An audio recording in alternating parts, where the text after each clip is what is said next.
de la Unión Soviética, con el derrumbe del muro de Berlín y con la desaparición, la implosión de la Unión Soviética, que vamos a abarcar un tiempito para hablar de ese tema, porque obviamente modificó el devenir mundial y también el de Argentina. Y tenemos no solamente esos 25 años del siglo XX, sino también las 2 décadas que llevamos vividas en el siglo XXI. También les dije que a mí me parecía maravilloso y casi mentira que yo llegue a ya haber vivido 2 décadas en el siglo XXI. Lo cierto es que en esta última etapa hay toda una esperanza para nosotros. Nosotros que vemos todo gris y todo negro muchas veces, y que estamos angustiados los argentinos, y que tenemos muchas dificultades, y que no damos pie con bola con la economía, los números macroeconómicos nos favorecen, la situación en general nos aturde, tenemos datos muy importantes, muy importantes para tener en cuenta, y es que la libertad se ha mantenido, la democracia se ha mantenido con todos sus defectos, no hemos vuelto para atrás, no hemos caído en facilismos dictatoriales, no se vulneró la libertad, y esto me parece que es una maduración que hemos tenido en este periodo que vamos a hablar ahora. Y otro elemento que también es muy importante, que no lo tenemos en cuenta porque lo hemos logrado, es que gracias, ya lo vamos a ver en particular esto, que gracias a el presidente Alfonsín y el presidente Sarney, se logró firmar en su momento las bases del Mercosur. Y el Mercosur, que anda a los tirones, que anda con algunos problemas, significó nada más y nada menos que se terminara con la teoría del conflicto entre Argentina y Brasil, entre Argentina y Chile. Nada más y nada menos que significó la paz. Y esto también es un avance muy importante de esta parte del mundo, del extremo sur, del Suramérica, porque lo que parecía que era un conflicto inminente entre Argentina y Chile, entre Brasil y Argentina, que había durado durante todo el siglo XIX y avanzado el siglo XX, hoy no es un problema. No hay posibilidad de conflicto bélico con Chile, no hay posibilidad de conflicto bélico con Brasil, y en consecuencia me parece que son 2 elementos, 2 pilares de los cuales nosotros los argentinos nos tenemos que sentir satisfechos, y es una posibilidad para que todos imaginemos un futuro mejor y todos imaginemos que de esta crisis, de esta situación, vamos a salir bien parados. Dicho esto, empezamos entonces con lo que habíamos quedado en la última reunión, que habíamos quedado justamente en un momento, el año 1978, donde Argentina estuvo al borde, por minutos, no fue a la guerra. En 1978 estuvimos al borde, además de sufrir una dictadura tremenda como la que estábamos sufriendo, íbamos a ir a una guerra segura en contra del pueblo hermano de Chile, que estaba dominado por otra dictadura tan feroz como la nuestra, que era la de Pinochet.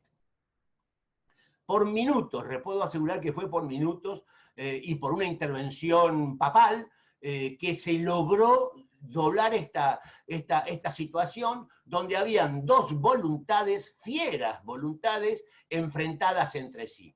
2 voluntades enfrentadas entre sí. Ahí veo, en ese cuadro que ustedes ven, esa es Angelita Cernada, la madre de Fabiana, una queridísima persona, un personaje extraordinario. Me tomé el atrevimiento de presentar a tu madre, Fabiana, mientras que vos te habías levantado. Gracias. Bien, entonces estábamos a punto de ir a la guerra por esas 3 islas del sur, del Atlántico Sur, que no nos habíamos puesto de acuerdo, que para nosotros pertenecían a nosotros, para ellos pertenecían a ellos, y con algún equilibrio y con alguna ayuda por parte del papado, se logró una armonía, se logró un acuerdo que suscitó que se levantara esa posibilidad de guerra, pero continuaban los forcejeos y continuaron las posibilidades de conflicto. Va a ser justamente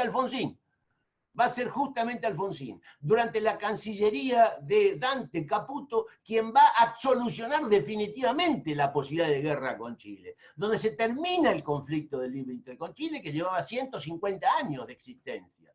y se hace un plebiscito en esa oportunidad que con el 85% de los votos positivos, que no era vinculante, se logra hacer el acuerdo por la cual también a través del Vaticano se logra encontrar un equilibrio y superamos una posibilidad de conflicto bélico con Chile, pero además nos entramos en una nueva etapa de relación con Chile.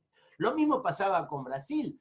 Era muy común hablar de la penetración de las radios argentinas en el sur de Chile, en el sur de Brasil, y cómo Brasil se estaba armando en el sur para atacar la Argentina, y al revés, cómo penetraban las radios brasileras en Misiones y en Corrientes. Esto se acabó. El Mercosur, dos hechos de la Cancillería, dos hechos políticos en el gobierno de Alfonsín, terminaron con la posibilidad de conflicto bélico en esta parte del planeta. Y esto me parece que es un paso positivo, porque vamos a ver que en estos últimos 40 años, entre el 78 y la actualidad, o 50 años, no, 42 años, hubo guerras en todos lados y en los lugares menos sospechados. Hubo guerra en este periodo a 200 kilómetros de Milán, en Italia, en el corazón de Europa. Y una guerra tremenda, ustedes recordarán. Ya vamos a ir a esos temas. Por eso digo que valoro que además de los problemas que tenemos cotidianos y de la negativa mirada que tenemos nosotros mismos sobre nosotros mismos, hay datos muy positivos que nos tienen que refrescar el alma y la mente como para poder todos contribuir a que salgamos de este atolladero en la cual estamos insertos, agravado por el coronavirus. Dijimos entonces que hoy es el día del himno y estamos casi terminando con los últimos momentos del siglo XX. Ese siglo, como yo les dije en la primera reunión, que es el siglo muy importante para nosotros porque en el siglo que nacimos. En ese siglo hubo 6 o 7 personajes que van a marcar muy claramente al siglo por la negatividad, van a marcar el siglo por la monstruosidad de sus hechos. Y en forma arbitraria, pero en forma real, les voy a decir que el siglo donde nacimos nosotros también fue el siglo donde nació Pol Pot en Camboya. Pol Pot en Camboya se encargó de matar al 30% de su población. También en el siglo Ismail Enver Pasha, el último Pasha antes del genocidio armenio en el Imperio Otomano, que gobernó 6 años. 6 años. En esos 6 años mató a 16 millones de personas. Luego tenemos a la unidad 731 del almirante Tojo. El almirante Tojo mató a 5 millones de personas. Luego tenemos a Adolfo Hitler, ya lo hemos hablado, el monstruo más monstruo de todos, donde a través suyo, directa o indirectamente, han muerto aproximadamente 60 millones de personas. Si él no hubiese existido, a lo mejor esas 60 millones de personas hubiesen tenido otro devenir. En esta situación tenemos la obligación de nombrar a Stalin. A uno le da cierto pudor, pero Stalin, las purgas de Stalin, se llevaron entre 25 y 35 millones de muertos de sus conciudadanos, de rusos, además de los muertos en la guerra. Y por último, nuestro revolucionario chino, Mao Zedong. 1/3 de la población china sufrió persecuciones gravísimas y de ese tercio, un 50% murió durante la larga marcha de Mao y durante todo su gobierno bastante extenso también. Esto también marcó al siglo XX. O sea que el siglo XX marcó a estas dictaduras atroces, más los 3 totalitarismos que yo le mencioné en la reunión anterior, que eran el stalinismo, el fascismo y el nacionalsocialismo. Por suerte todas esas cosas acá no pasaron cosas un poco más atemperadas, pero la dictadura de Videla fue una dictadura tremenda, fue la peor. Toda dictadura es mala, pero esta fue la peor, la más cruel, la que generó un plan sistemático de desaparición de personas, la que generó el pánico, el terror más espantoso, más horrible, y fundamentalmente la que generó que el Estado hiciera las mismas cosas que reprochaba. Y esto es terrible porque toda violencia es negativa y mala, pero peor es la que se ejerce con las herramientas y los instrumentos del Estado. Habíamos salido de las AA, pero más o menos las AA continuaron. Aníbal Gordon y toda esa banda continuó durante la época de Videla. Y a su vez, desde el punto de vista subcultural, también se siguió y se avanzó y se llegó a situaciones extremas donde desaparecieron personas, niños, se raptaron niños que nacieron en cautiverio, se dieron en adopción niños que nacieron en cautiverio, y muchos de esas situaciones se hacían por dinero y no por valores de ninguna naturaleza, que no encuentro nadie que pueda sentirse dentro de un sistema de valores cuando rapta un bebé recién nacido, cuando asesina a su madre. La dictadura militar de Videla fue terrible. Esa dictadura que va a iniciarse el 24 de marzo de 1976, entra ya en crisis en el año 80 y 81, lo reemplaza por unos meses Roberto Viola. Roberto Viola no logra tampoco el consenso de las Fuerzas Armadas y termina asumiendo luego de Viola, Galtieri. Y Galtieri, ¿no?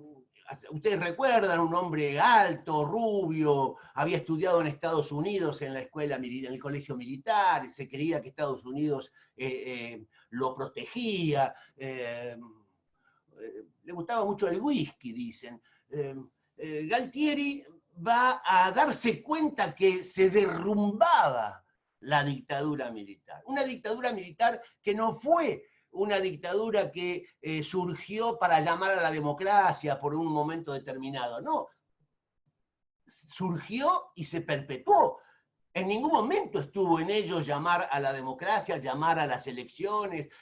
Ellos prohibieron la actividad política, prohibieron los partidos políticos, prohibieron los centros de estudiantes universitarios, prohibieron los sindicatos, la acción sindical. Una catástrofe.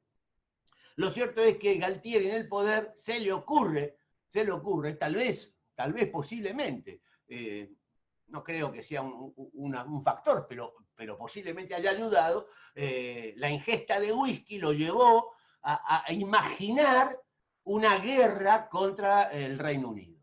Nada más y nada menos que contra el Reino Unido. Y lo peor que imaginó es que Estados Unidos en esta oportunidad iba a estar en favor de la Argentina y no en favor de Gran Bretaña. Dos errores muy graves, dos errores estratégicos muy raros, de percepción de la realidad muy raros y muy equivocados. Lo cierto es que se inicia en 1982 la guerra de las Malvinas, y hubo un dirigente político, solamente un dirigente político que estuvo en contra, que dijo que eso no era el camino y que estaban equivocados, que íbamos a agravar la situación e íbamos a perder la guerra. ¿Saben quién fue? Don Raúl Ricardo Alfonsín, que se opuso, y mucha gente lo empezaron a acusar de cualquier cosa hasta que se perdió la guerra. Y ahí Alfonsín ya empezó a ser escuchado con mayor atención, pero que se negó a viajar a las Malvinas y a esa guerra fue don Raúl Ricardo Alfonsín. Galtieri pierde la guerra que le costó a la Argentina mucho, pero mucho más que los 650 muertos, de los cuales la mitad murieron en el General Belgrano, y unos 250 soldados del Reino Unido. Lo cierto es que la Argentina había perdido porque al atacar en su momento e invadir las islas que nosotros consideramos nuestras, vulnerábamos a una resolución que había logrado otro radical anteriormente, don Arturo Illia, cuando las Naciones Unidas le dieron las instrucciones al Reino Unido que comenzaran las negociaciones con Argentina por la soberanía de las Islas Malvinas. Este hecho quedó anulado fácticamente a partir de la invasión y de la guerra.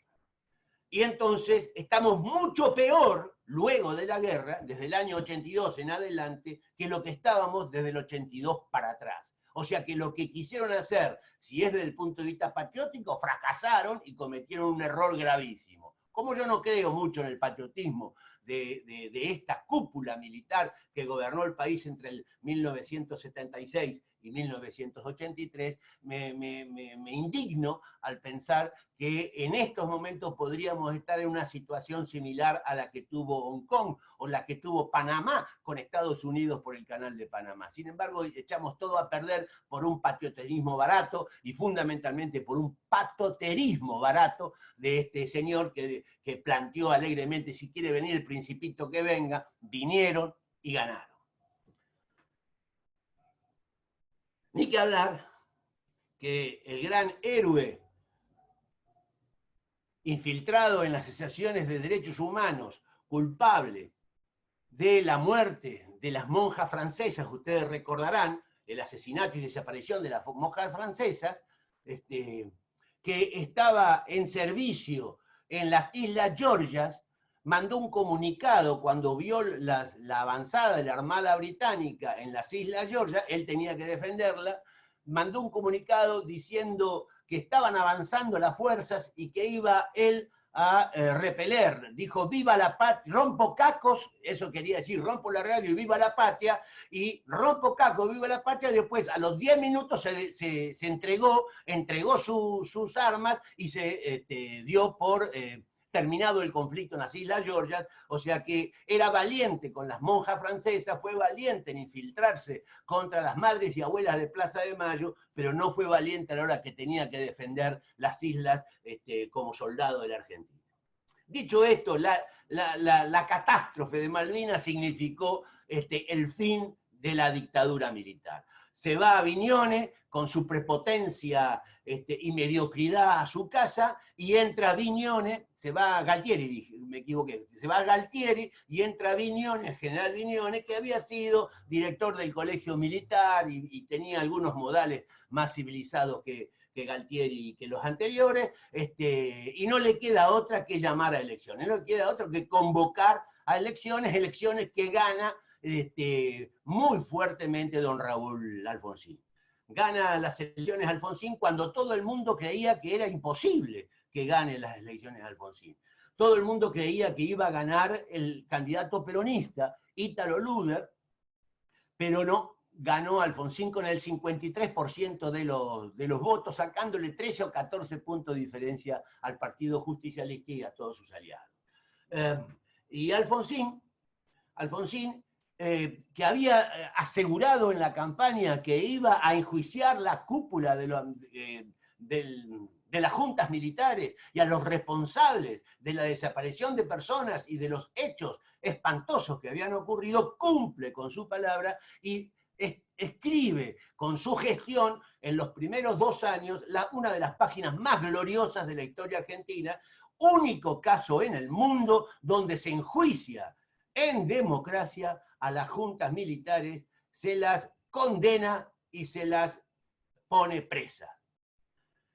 Es de recordar la maravillosa intervención de la intelectualidad reunida en la CONADEP, presidida por Ernesto Sábato, donde estaba esta queridísima periodista amiga nuestra, Magdalena Ruiz Guiñazú. En esa CONADEP van a tomar testimonio con pruebas a 8.000 personas que van a plantear los horrores que se vivieron en los campos clandestinos de concentración o de detención que hubo en Argentina, campos de concentración emblemáticos como pueden ser la Perla, el Olimpo o la propia escuela mecánica de la Armada.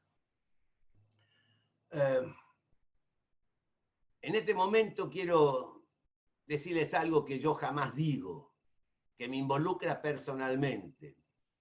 Yo no estuve en la Escuela Mecánica de la Armada porque una circunstancia absolutamente casual hizo que cuando la Escuela Mecánica de la Armada fue a mi casa a buscarme, yo no estaba porque estaba con un amigo mío, Salvador Filiba, que había intentado suicidarse su hermana en Mar del Plata y me pidió que lo acompañe, y fuimos con Fabiana, Salvador Filiba, otro amigo nuestro, Felipe Bar, que ya murió, y yo.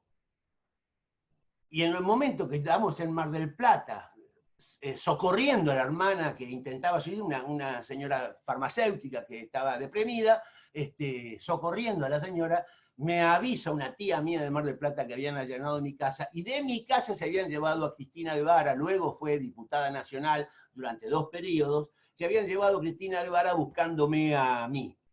Lo cierto es que,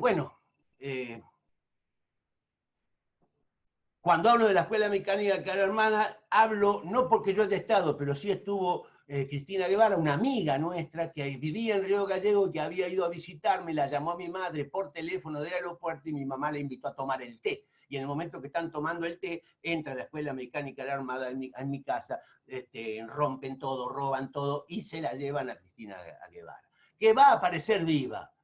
Va a aparecer viva porque éramos radicales, porque no éramos guerrilleros ni terroristas, pero éramos de una izquierda radical y teníamos una concepción diferente y crítica hacia la dictadura militar. Quería hacer este paréntesis y me pareció importante señalarlo. Luego cae Galtieri, entra Viñones, gana Alfonsín, y Alfonsín enjuicia a las juntas y se realiza la tarea importante, medular, seria, no política de la CONADEP, donde se hace una denuncia formal que se entrega al presidente de la Nación y se edita en ese libro fantástico, tremendo, duro, pero documentado, que es el Nunca Más, donde Sábato va a escribir el preámbulo que no debe ser modificado el preámbulo. No debió ser modificado el preámbulo. No se hace eso ni con Sábato ni con ningún autor.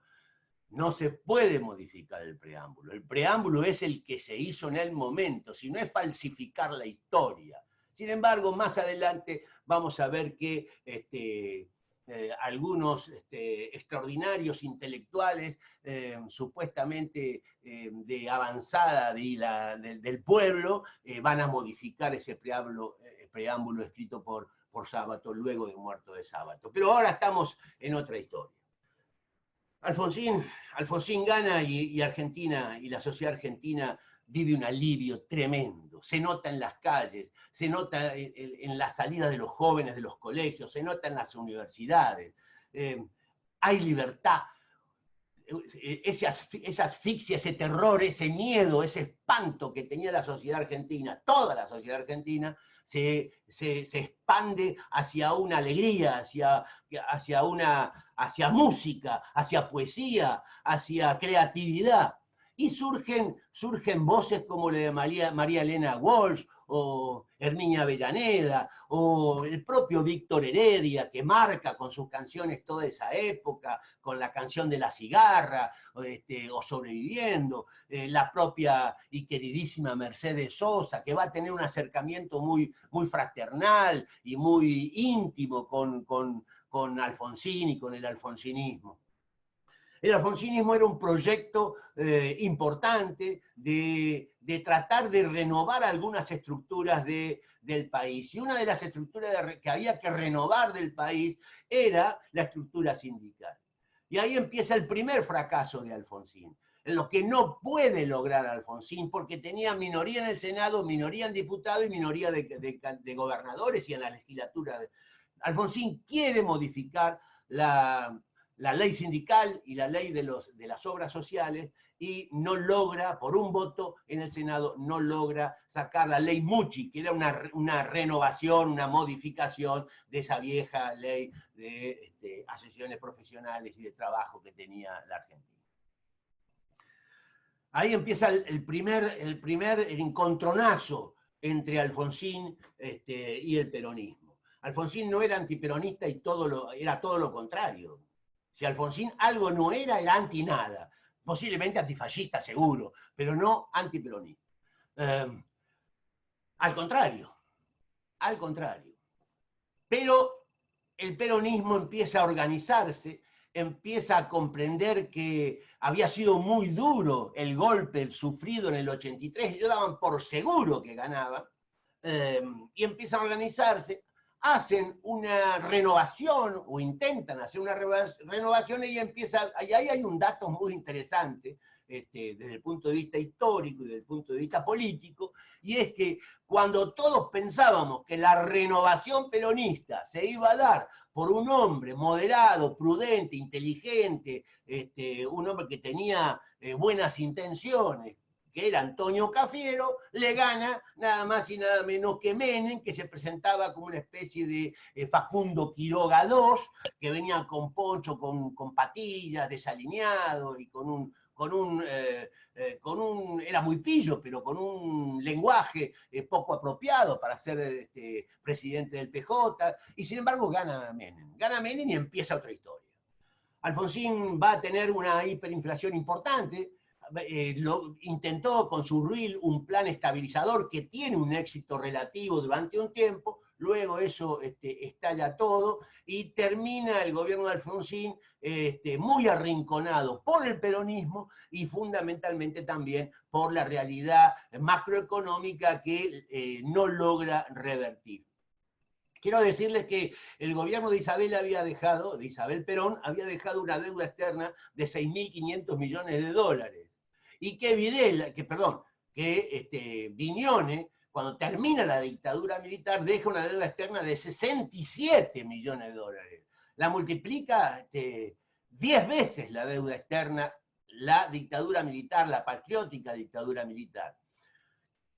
Alfonsín tiene ese problema de la deuda externa y se va a endeudar poco, pero se va a endeudar en unos 10 o 12 mil millones de dólares, y el Fondo Monetario Internacional, un poco presionado por Cavallo, que ya empieza a moverse en torno al futuro triunfo del candidato Menem, y otro poco por Cavallo, que había ya estado en el gobierno militar.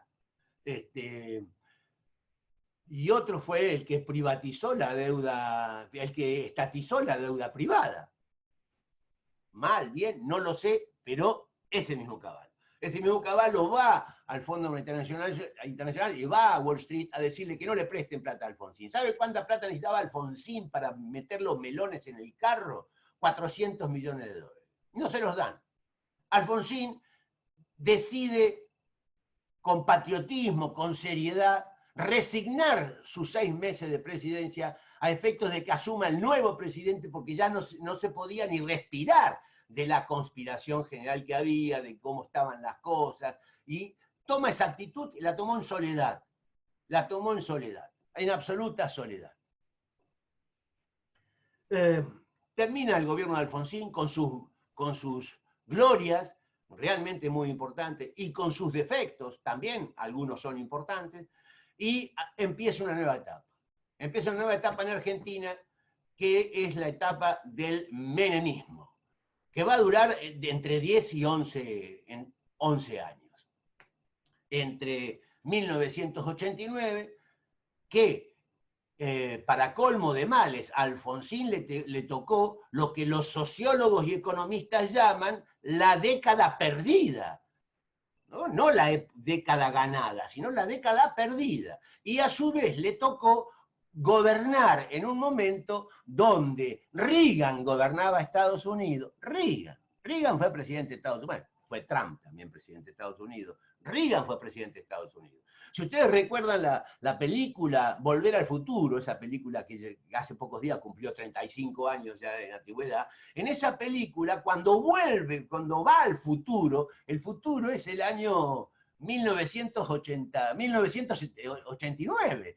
Y en consecuencia, cuando va al futuro, se entera de que Reagan es presidente de los Estados Unidos, el protagonista, el chico, el joven. Y dice, ¿cómo Reagan va a ser presidente? Porque Reagan era un artista, un vaquero. Reagan fue presidente de Estados Unidos. Pero más importante que Reagan era Margaret Thatcher, que seguía siendo primer ministra de Gran Bretaña durante todo el gobierno de Alfonsín. O sea que ahí no tenía buena chance Alfonsín para relacionarse, para... Sin embargo, la cosa cambia en el 89, justo cuando Alfonsín está entregando el gobierno, cediendo el gobierno, en esta resignación patriótica que él hizo, entrega el gobierno, no tenía otra oportunidad, no tenía otra cosa que hacer más que continúe la democracia, que es lo que le había exigido el voto a él.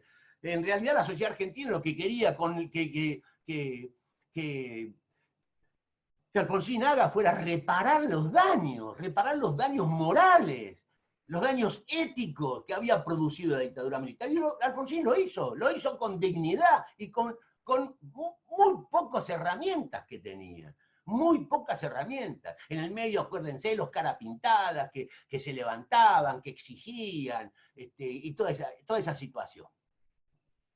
También en el medio existió la ley de punto final. Yo estuve de acuerdo con esa ley.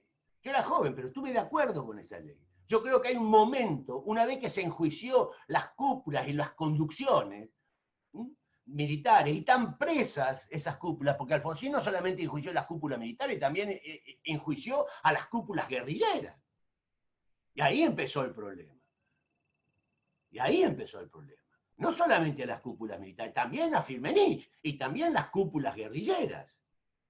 Pero lo cierto es que no estaba la sociedad predispuesta a escuchar, y entonces el punto final se transformó en cualquier cosa para el debate y para discutir en contra de Alfonsín. Lo cierto es que se levantó gran parte de las Fuerzas Armadas en una reivindicación corporativa en contra del presidente y de la democracia, y Alfonsín tuvo la dignidad de ir él a Campo de Mayo. Él no pautó con Rico. Rico tiene razón, Rico dice, yo no arreglé nada con Alfonsín no me pidió nada, yo no le pedí nada, yo simplemente tenía el poder de las armas. Lo cierto es que no quiso un baño de sangre Alfonsín. No quiso, estaban todas las plazas ocupadas, pero con las plazas no se vence a los fales y a los tanques de guerra y a los aviones y a las bombas. No quería eso Alfonsín. Y bueno, y sucedió lo que sucedió. Continuó la democracia, continuó el sistema de libertades, y eso es un gran logro que Alfonsín trajo, una reparación que Alfonsín trajo a la sociedad argentina, y por suerte ese hecho está consolidado, con más, con menos, con distintos problemas, pero está consolidado hasta el día de hoy. Empieza el menemismo en el momento que se derrumba el muro de Berlín. Cambia el mundo. Por una equivocación, porque el oficial de guardia de uno de los portones de Alemania, de Berlín Oriental, confundió la consigna que le habían dado. Dice que pueden salir libremente y sale y se arma un desbole, que van los alemanes de Occidente a romper con un martillo y con un pico el famoso muro, que es un muro que era una vergüenza para Alemania, para el mundo, un mundo que separaba a las dos Alemanias. Y van y rompen y empiezan a salir, y empiezan a besarse, los primos, los que no se conocían se besaban también, y fue imparable y se derrumbó el muro de Berlín. Y ya en la Unión Soviética, con Gorbachev, que fue un personaje muy importante de la historia contemporánea del siglo, muy importante. y muy mal reconocido en muchas cosas, porque fue el promotor de la transparencia, fue el promotor de determinadas políticas que van a terminar con la implosión soviética. Lo que Hélène Carré-Lancos, una famosa sovietóloga francesa, explicaba hace 30 años atrás sobre la implosión soviética, ¿no? El país más poderoso de la Tierra, o el segundo país más poderoso de la Tierra, de un día para otro desaparece, implota. Una cosa. En esa misma época no solamente implota la Unión Soviética, nosotros habíamos visto cómo había desaparecido el imperio en el siglo XX, el imperio otomano, el poderoso imperio otomano, desaparecido haciendo desastres, desapareciendo, dejando tierra arrasada en Europa Oriental y desapareciendo haciendo la famosa matanza terrible de genocidio de los armenios, que suman algo así como 3 millones de armenios en 1913-1915.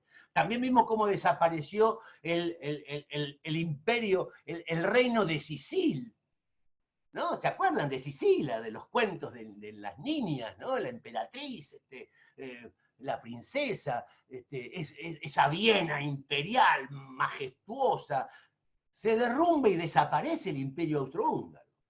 O sea que en el siglo XX desapareció el imperio austrohúngaro, desapareció el imperio otomano y también desapareció el imperio ruso, el imperio de los Romanov, 300 años de hegemonía y de crecimiento y de expansión, desapareció. Se transformó en una guerra civil y luego en la Unión Soviética. Ahora, en el año 89, en la década del 90, empiezan a desaparecer países que cuando nosotros nacimos, o gran parte de los que estamos en este grupo nacimos, existían, como Checoslovaquia o Yugoslavia, también desaparecen, en medio de grandes guerras, como yo les dije, muy cerca de Milano, guerras con los bonios, guerras étnicas, guerras terribles. Yugoslavia se divide en 4, Checoslovaquia se divide en 3, surgen nuevos países, nuevas nacionalidades. Y Argentina empieza con el menemismo. Con este señor que va a decir, síganme, no los voy a defraudar. Y cuando un periodista 10 años después, 12 años después, le pregunta, ¿no? ¿Por qué dijo eso? Síganme, no les voy a defraudar. ¿Por qué no dijo la verdad, lo que iba a hacer? Y si yo le hubiese dicho la verdad, lo que iba a hacer, no me votaba nadie, dijo Menem. Menem era un ser muy simpático. En algún costadito de nuestro corazón todos le tenemos cierta piedad y cierto cariño. Realmente un tipo, un hombre que se hizo querer por su fantástica personalidad, por su carisma, pero yo tengo acá 4 frases que también son documentos, ¿no? que dijo Menem siendo presidente de los argentinos, y los argentinos nos reíamos, decíamos, mirate, ¿no? En todos los gobiernos hubo corrupción, dijo Menem, en todos los gobiernos hubo corrupción, salvo en el mío. Menem dijo eso, sin ponerse colorado. Otra frase de Menem, estamos mal pero vamos bien. ¿Qué quiere decir? Estamos mal pero vamos bien. Otra frase que es maravillosa, a mí me encanta esta frase, me acuerdo que me maté de risa cuando la escuché, dije, pero no puede ser tan primitivo. Siempre habrá pobres entre ustedes. Es maravillosa la frase, siempre habrá pobres entre ustedes. Otra frase, la última, porque tengo cientos. Dentro de poco vamos a agitar un sistema de vuelos espaciales, mediante el cual, desde una plataforma que seguramente instalaremos en Córdoba, él se llevaba mal con Córdoba, van a remontar a la atmósfera, ahí en la estratosfera, y en 1 hora y media podremos estar en Japón o en Corea. Bueno, este señor fue presidente de los argentinos 11 años. 11 años. Alfonsín alertaba en su momento que era problemático lo que estaban haciendo, que era importante iniciar un proceso de privatizaciones. Él mismo había intentado privatizar aerolíneas en un proyecto, no sé si ustedes se recuerdan, de Terranio, que involucraba a SAS, que era un proyecto interesante. El peronismo se había negado terminantemente, porque era traición a la patria, iniciar ese proceso de privatización, de conjunción, de asociación entre Aerolínea y SAS, esa línea sueca. Lo cierto es que se empiezan a privatizar todas las empresas. Alfonsín tiene una frase en ese momento que dice: están vendiendo la joya de la abuela y dentro de poco van a vender a la abuela también. La vendieron también a la abuela. Porque Cavallo, que estabilizó el país con un plan que después nos dimos cuenta que fue terrible, un plan del 1 a 1, donde un dólar valía un peso, un dólar, un peso,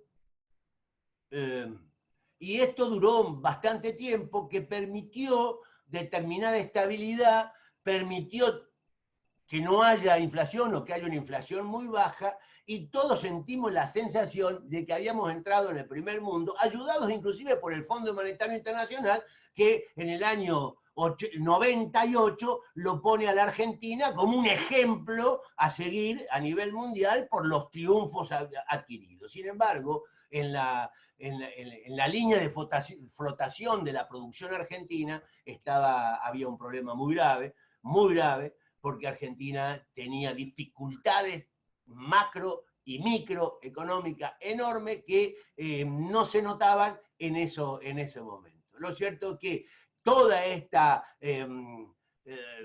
etapa de convertibilidad económica terminó en un fracaso estrepitoso, donde Menem pierde las elecciones contra la Alianza, pierde las elecciones contra otro radical llamado Fernando de la Rúa, radical que venía de otro gallinero que Alfonsín, de otro grupo que Alfonsín, todos radicales, pero de la Rúa era un hombre más conservador, más prudente. No es prudente porque Alfonsín era un hombre prudente, era un hombre, no era socialdemócrata, como era Alfonsín. De la Rúa había hecho una excelente gestión como jefe de gobierno. Él se va a la presidencia y deja a su segundo, al vicejefe, don Enrique Olivera, un brillantísimo jefe de gobierno, Enrique Olivera. Nunca conocí yo a nadie que supiera más de la ciudad de Buenos Aires que don Enrique Olivera. Con qué humildad, con qué fanatismo, con qué inteligencia, con qué moderación, con qué prudencia, con qué amor trabajó ese tiempo en la ciudad de Buenos Aires, y siempre con una postura medida, con una postura no muy pública. Lo cierto es que de la Rúa se va a la presidencia de la Nación, conjuntamente con la Alianza, conjuntamente con el FREPASO y otros grupos, y lleva como candidato a vicepresidente a un ya no tan joven líder del peronismo, Chacho Álvarez, que todos conocemos, que todos respetamos, pero creemos que se equivocó. Chacho Álvarez va como vicepresidente de la República, y ante una situación creada, vaya a saber si por los servicios de inteligencia, por la realidad o por lo que fuere, se empieza a armar un tufillo, un lío muy grande con una ley que tiene que ver con la ley de trabajo, donde empiezan a haber denuncias que se pagó o se intenta pagar a los senadores, el voto de los senadores, con la ley, lo que después se va a llamar la ley Banelco, con el Banelco. Esto se lanza sin prueba alguna, y resulta ser que se arma un escándalo enorme, y renuncia Chacho Álvarez. Renuncia Chacho Álvarez y debilita mucho al gobierno de la Rúa.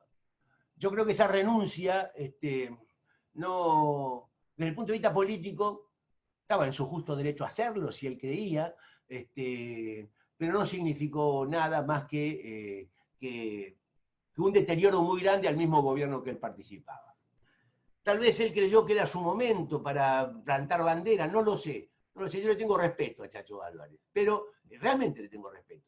Pero me parece que con ese gesto se equivocó y produjo un daño muy, muy, muy grande. De la Rúa no era el hombre adecuado para salir de la convertibilidad, no era el hombre adecuado que podía arreglar el problema luego de cómo se vinieron los acontecimientos económicos en Argentina, con una pobreza rondando el 40%, con saltos importantes de la devaluación del peso, ya no se podía hacer más nada con la convertibilidad, y entonces se le ocurrió al Chacho Álvarez ir a presentarle a De la Rúa a Domingo Cavallo, diciendo, con el argumento diciendo que hizo la cagada, que venga a solucionarla. Perdón el término. El que hizo la macana, que la venga a solucionar.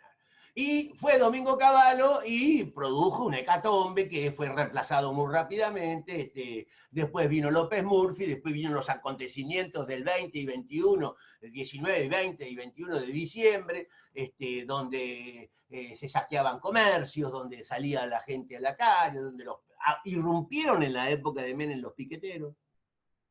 Irrumpieron en la época de Menem los piqueteros. Y así termina la década de Menem, porque no me quiero detener en esto, con más y con menos. Fueron más los menos que los más. Los más fueron que mucha gente pudo viajar a Europa y a Estados Unidos, no es menor, porque eso culturalmente ayuda, reconforta el espíritu, uno conoce otras cosas. Lo malo es el profundo y duro golpe que se le dio a lo que se llamaba en general Estado de Bienestar, que había que modificarlo, que había que modernizarlo, que había que buscar maneras de asociación con la actividad privada, por supuesto, pero no el Estado salvaje, no la situación salvaje que se hizo, donde grandes sectores quedaron desocupados y la pobreza creció al 43% en el año 2000. De la Rúa cae, se va, renuncia, un hombre digno de la Rúa, un hombre de honor, un hombre inteligente, la gente no lo tiene por muy inteligente, un hombre culto, inteligente, un estadista, perdón, un estadista no, un tratadista, un hombre de derecho, de consulta. De la Rúa tiene problemas para ejercer el mando, él tiene cierta recelo de Alfonsín.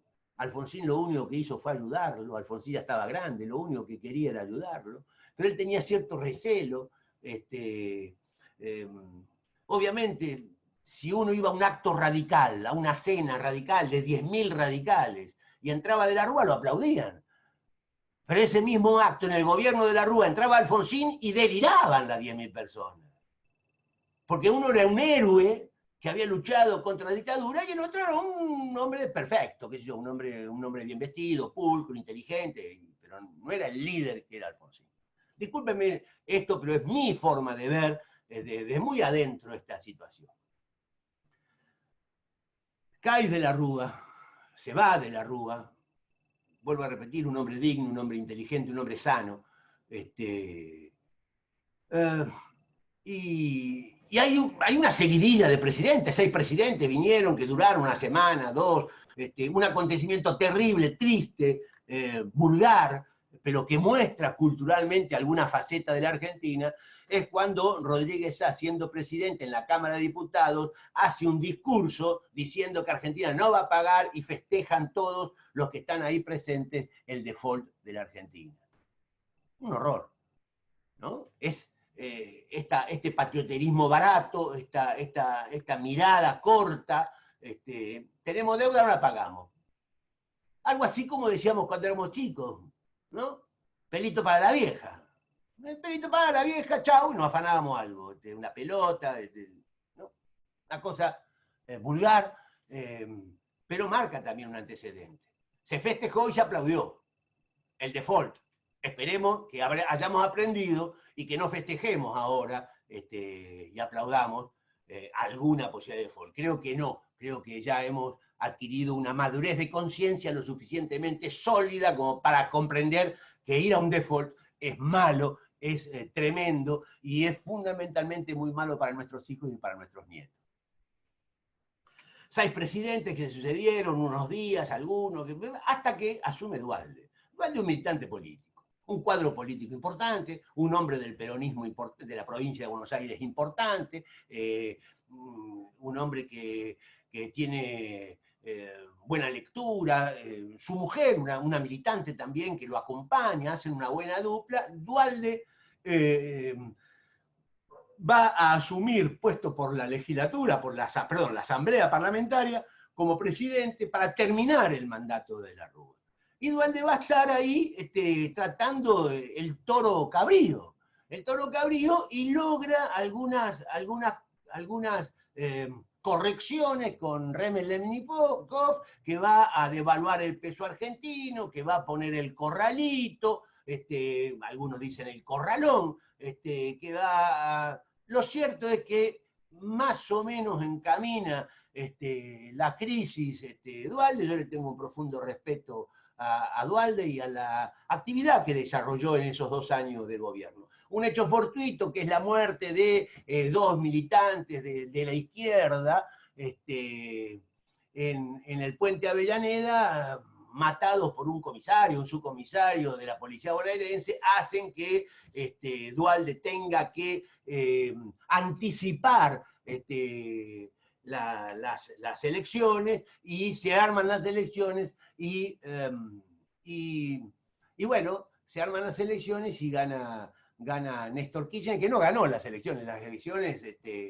Primero sale Menem, que también fue votado. Segundo sale el radicalismo, y tercero sale el kirchnerismo. Pero todos sabían que en un balotaje, porque no habían alcanzado la mayoría, en un balotaje seguramente Menem perdía, y en consecuencia Menem renuncia a su candidatura, y el triunfo de Kirchner, dando origen a una nueva etapa, que es el kirchnerismo. El kirchnerismo se va a diferenciar muchísimo del menemismo. Los dos son del mismo partido. Entonces hay que tener una mirada con respecto a esto. La década del menemismo fue la década del peronismo en el poder, y la década del kirchnerismo es la década del peronismo en el poder. Asume Néstor Kirchner. Néstor Kirchner tiene un gobierno bastante razonable en cuanto al manejo económico. Decían los periodistas que lo conocían que él iba con un cuadernito Gloria, siempre, donde anotaba diariamente cuánto salía y cuánto entraba. Sobre todo llevaba muy bien los números del Banco Central. Bueno, Kirchner hizo un gobierno donde Argentina entró en un momento de mucho crecimiento, fundamentalmente porque es la época que la soja cuesta $680. Ahora quiero decirle que la soja está en 310. ¿No? $680, y era el insumo más importante de la Argentina. Lo que Argentina exportaba era eso. Todos los commodities habían aumentado muchísimo, y eso empieza a mover la economía. El kirchnerismo tiene algunos problemas serios relacionados a la corrupción, pero como Argentina iba avanzando, logra imponerse nuevamente en las elecciones. Recuerden que en el año 94 se había producido la reforma constitucional en un episodio que se llamó el Acuerdo de Olivos. Si le hago un paréntesis, yo me olvidé decirlo, en ese Acuerdo de Olivos, que se hizo en la casa del ex canciller Caputo en Olivos, porque Menem quería hacerlo en la quinta presidencial y Alfonsín dijo no, hagámoslo en un lugar neutral, se propuso la casa de Dante Caputo, que también queda en Olivos, para hacer el pacto de Olivos. Y resulta ser que Dante Caputo, esto me lo contó él a mí personalmente, Dante Caputo en ese momento era el delegado de las Naciones Unidas en Haití. Y en Haití no había mucho medio de comunicación como hay ahora. Bueno, en Haití ahora tampoco hay mucho medio de comunicación. Y él se comunicaba con su esposa una vez cada tanto. Resulta que dos dirigentes importantes, uno del peronismo y otro del radicalismo, fueron a verla a la mujer de Dante Caputo para pedirle la casa porque el presidente de la Nación y el expresidente constitucional de la Argentina querían reunirse. Y le dijo con mucho gusto que sí. Pero no le avisó a Dante Caputo, que se enteró por un telex de la Cancillería y le agarró un atasque porque se había hecho en su casa. Pero bueno, una anécdota simplemente. Lo cierto es que el Pacto de Olivos generó la reforma constitucional, que era muy necesaria, porque había que achicar un poco el periodo presidencial, había que dar la posibilidad de una reelección, y a su vez se incorpora en esa constitución el senador por la minoría. Que muchos ahora critican el senador por la minoría porque se aumentaron en 30 los senadores, o en 24, uno por provincia. Se aumentaron en 24, entonces hablan del gasto. Cada vez que se habla del gasto de la Cámara de Diputados, de la Cámara de Senadores, créanme que hay que prestar atención, porque ese fue el argumento de Onganía. Hay que prestar atención. Yo no digo que pueden gastar lo que quieran y hacer lo que se les dé la gana. Yo estoy muy lejos de tolerar eso. Coincido con todos cuando dicen que la política tiene que ajustarse, pero no a costa de la libertad y no a costa de la representación de los ciudadanos. Y el diputado el senador por la minoría era muy importante, sobre todo para aquellas provincias donde la oposición al peronismo no ganaba una elección. En consecuencia, iban dos senadores por la mayoría y uno por la minoría. Era una forma de garantizar que el voto opositor se representara en el Senado. Esto fue el gran logro de Alfonsín. Lo cierto es que se tomó mal ese Pacto de Olivos, como si hubiese sido una conspiración mundial. No, fue esto que yo les digo. Fue esta negociación. Además, me parece que lo hubiesen hecho igual sin Alfonsín. Y Alfonsín le dio a la Constitución, esto lo puede decir cualquier diputado constituyente del año 94 que estuvo en la reforma de la Constitución, el valor simbólico y teórico que tuvo Alfonsín liderando esa constituyente, donde era consultado por todos los grupos para hacer una constitución moderna que se necesitaba hacer. Dicho esto, volvemos entonces a que, por el producto de esa constitución,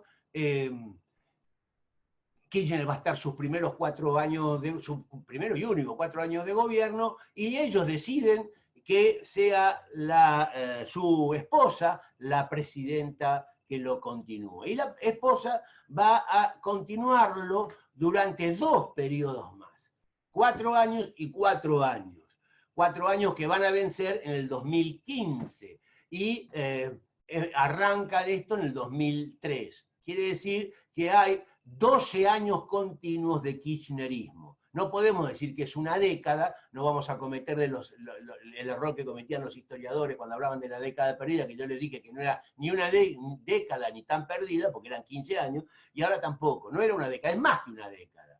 Y tampoco fue una década de Menem, porque Menem casi tuvo 11 años, no 10, pero está más cerca de la década. O sea que tenemos 11 años por un lado y 12 por el otro de los últimos 30. Esto también nos tiene que marcar algo. Esto también nos tiene que decir algo. La señora tiene una postura distinta a la de su marido. Su marido tiene una mirada, tal vez Cristina Kirchner tiene una mejor formación teórica que Kirchner, posiblemente, no lo sé.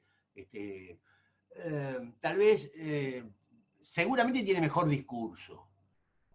Lo que pasa es que ella está comprometida con un concepto, con una ideología, con una mirada de la Argentina que no era la de Kirchner precisamente, y mucho menos la de Menem. Ella tiene una mirada muy relacionada a un Estado paternalista, clientelista, que es imposible de sostener. Pero bueno, bastante exitosa fue porque dirigió la Argentina durante 2 periodos. En el medio sucedieron cosas bastante importantes. En la década del 90, en los felices años del 1-1, Argentina soportó 2 atentados terroristas internacionales terribles. Me refiero al de la Embajada de Israel y a el de la Mutual de la Daya Amia, o Amia Daya, donde murieron más o menos unas 100, 105 personas, 100 personas creo que fueron, y se hirieron 300 personas, un hecho sin precedentes. Fueron los 2 atentados terroristas más grandes que tuvo la Argentina en su historia, y uno de los más importantes que se han cometido en el mundo. Esto sucedió a mitad de la década de los 90. Sin embargo, hubo siempre dudas, siempre algunas certezas de que Irán tenía algo que ver con el segundo atentado. Todo eso entró en una gimnasia jurídica y dentro de la justicia que no avanzaba, donde todos mentían, donde eran recusados los fiscales y los jueces terminaron presos, o los fiscales terminaron...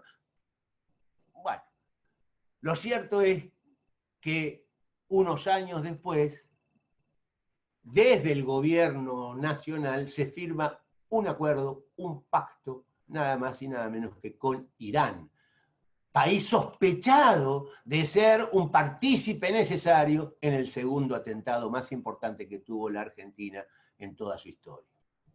Nunca entendí yo, ni quiero entenderlo, nunca lo entendí, por qué se firmó ese acuerdo secreto, por qué el canciller tenía tanta necesidad de firmar ese documento, por qué la presidenta se mete en semejante despelote, no logro entender. Sí entiendo a Menem, cuando vendió armas a Croacia, fue juzgado y condenado Menem. Sigue siendo senador, sin embargo fue juzgado y condenado. Cuando vendió armas a Croacia hacia Ecuador, cuando Argentina era el país garante de la paz entre Ecuador y Perú. También los argentinos perdonamos eso, porque Carlito andaba en Ferrari, era canchero, qué sé yo, porque lo perdonamos. Lo cierto es que son datos de la realidad que tendría que avergonzarnos. Bueno, este pacto con Irán también tendrían que avergonzarnos. Ahí había ya otra Latinoamérica. Otra Latinoamérica. En Perú, en Ecuador, digo bien, en Venezuela, en Brasil, en Uruguay, en Argentina, había toda una especie de unión fraternal que tenía un fuerte componente ideológico. De la patria grande, patria que no se pudo construir nunca, ni se va a construir nunca. Pero la patria grande, que somos todos latinoamericanos, somos todos hermanos, una utopía, bueno, y todos empezaron a trabajar en armonía a eso y empezaron a descuidar el Mercosur. Y empezaron a descuidar las relaciones Argentina con Europa. Y empezaron a descuidar las relaciones de Argentina con Estados Unidos. Recuerden el hecho vergonzoso del canciller vestido de oficial de policía de aduana, cuando fue a inspeccionar un avión militar que había venido de Estados Unidos, que había venido a la Argentina a un congreso policial trayendo elementos para la Policía Federal en un convenio firmado, y entra ahí, le incauta el avión, le incauta los materiales, nos lleva una tirantez con Estados Unidos, y después le devolvimos todo, obviamente, como debe ser, pero nunca entendí esa...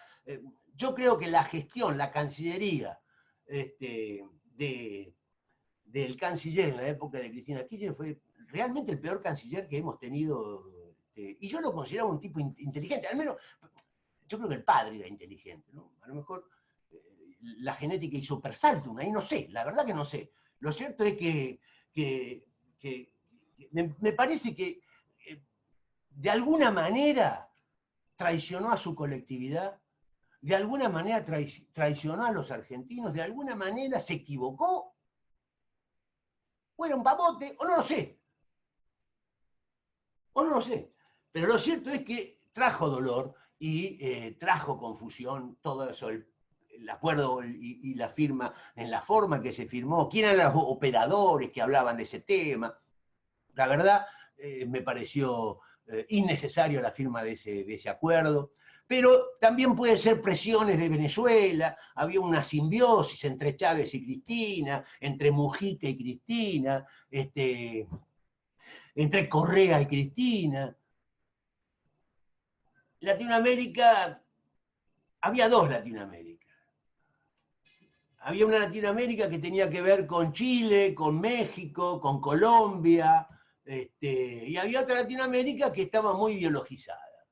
Y dentro de eso, el hijo de toda esta Latinoamérica unida, era el actual presidente el expresidente de Bolivia, actualmente residente en Argentina, Evo Morales.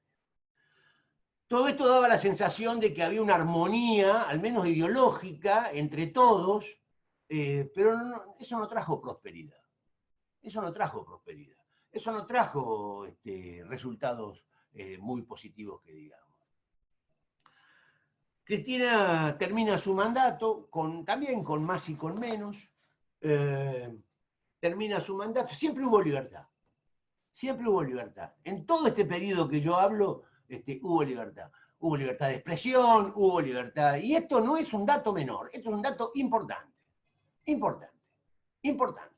Yo creo que necesitamos reflejar las cosas importantes que pasan en Argentina, y una de ellas es que vivimos en libertad como en pocas partes del mundo, desde hace 40 años. Y esto me parece que es un dato distintivo. Y el otro, que no tenemos posibilidad, como yo dije al principio de todo, no tenemos posibilidad de conflicto bélico con nuestros vecinos. Cuando vemos que en la propia Europa hay conflictos bélicos permanentemente, en todas partes del mundo. Bueno, en esta zona del Cono Sur hemos solucionado ese tema, y esto me parece virtuoso, importante.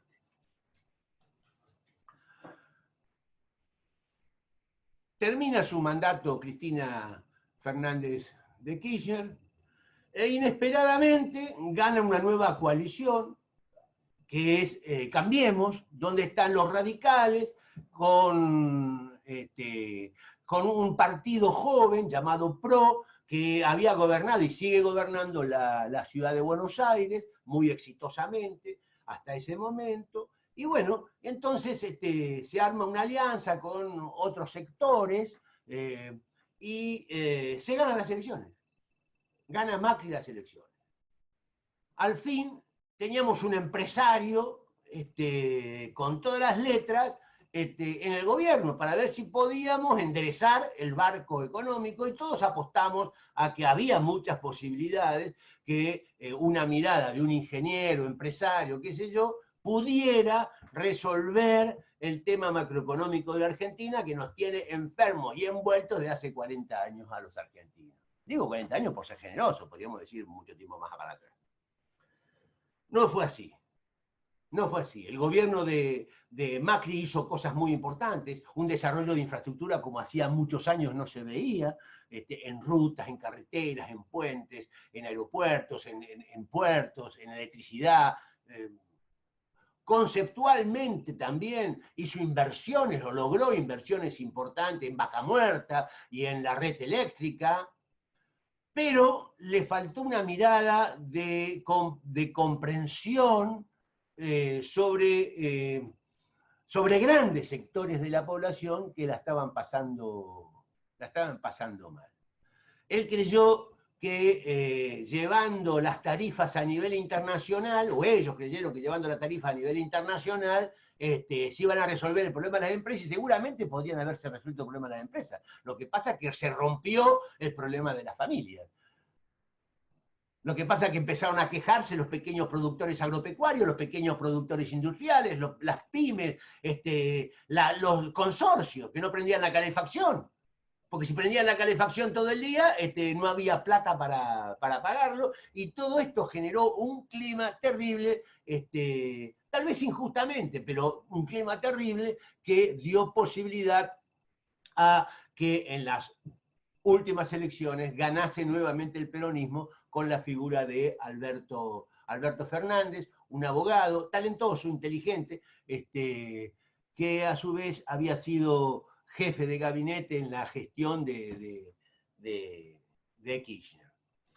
De él podemos hablar poco porque casi no gobernó todavía, empezó su gobierno, empezó a evaluar cómo era la situación y lo agarra la pandemia, igual que a todos nosotros, y bueno, y ahí estamos. La primera medida que tomó con respecto a la pandemia me parece que es correcta, que es la de encerrarnos a todos para tratar de paliar la situación. Yo no soy médico, ni mucho menos, pero es lo que dicen casi todos los expertos en salud pública, que hay que tener paciencia y que esto va a pasar y que hay que estar encerrados en nuestras casas. Esto lo ha logrado y bueno, y no mucho más. Hasta aquí es el análisis histórico de la Argentina y con algunas gotas de lo que pasó en el mundo y espero entonces que ustedes me digan algunas preguntas para seguir respondiendo. Pero quiero dejarles como regalo del siglo XX una canción, un poema muy, muy, muy interesante, de un poeta español. No sé si lo encuentro ahora. De un poeta español, si no se lo voy a decir en memoria. Gabriel Celaya, ¿no? Que se llama La poesía cargada de futuro.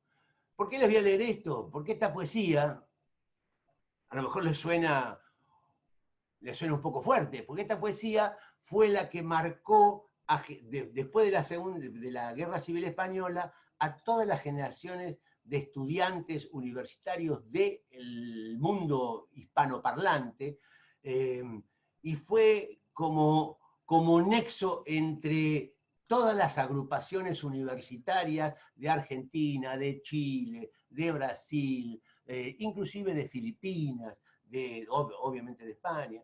Entonces me parece que es interesante ver en esta poesía la mirada de un poeta desgarrado por la guerra civil. Él era republicano, de izquierdas, de las izquierdas, y a su vez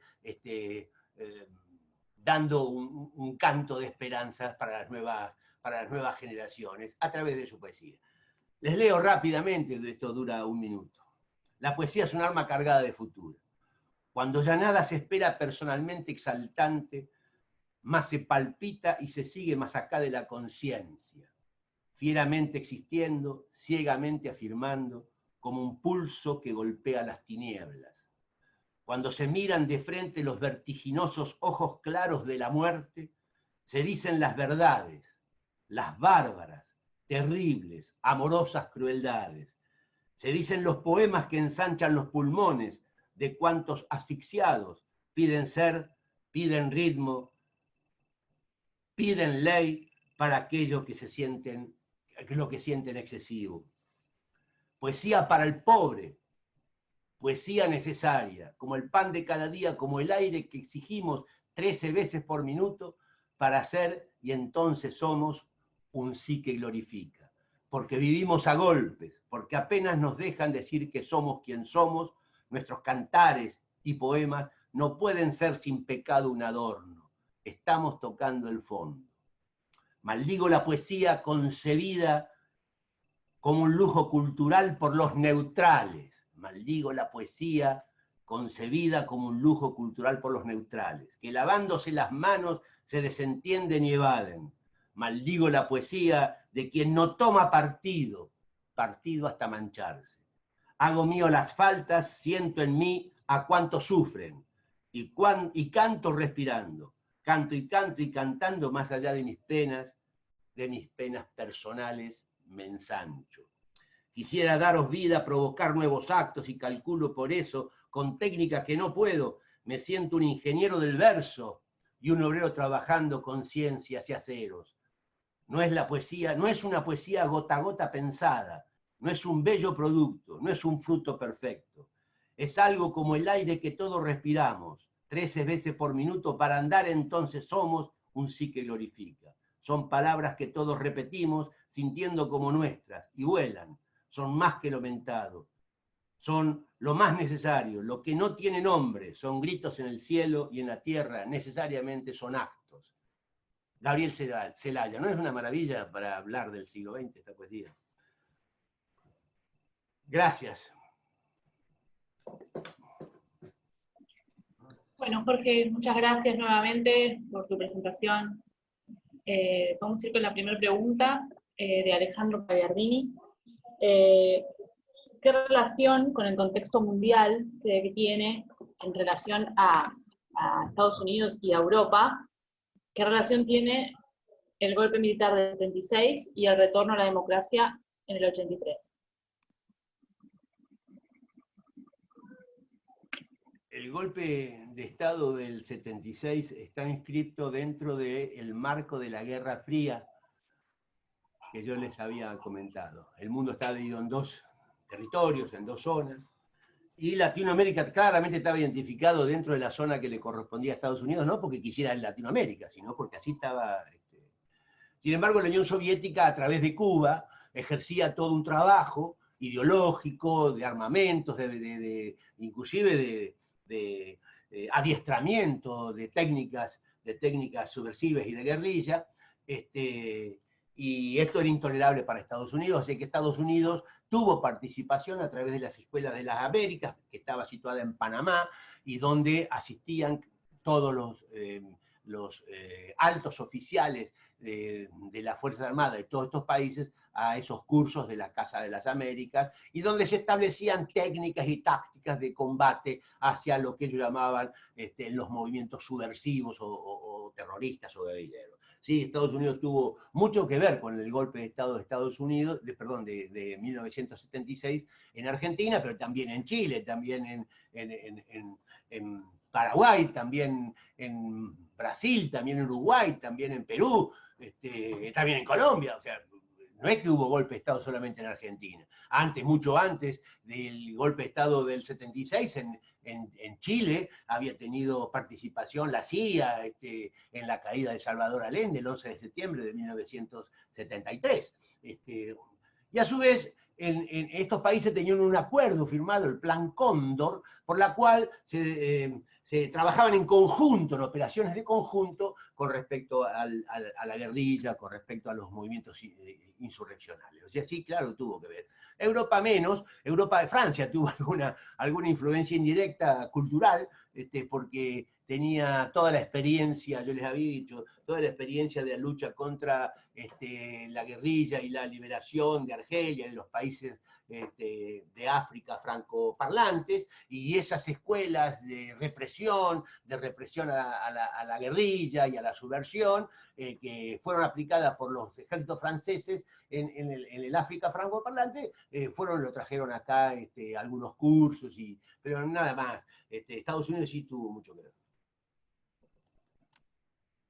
Bueno, la siguiente pregunta es de Matías Petre, en relación también al 83.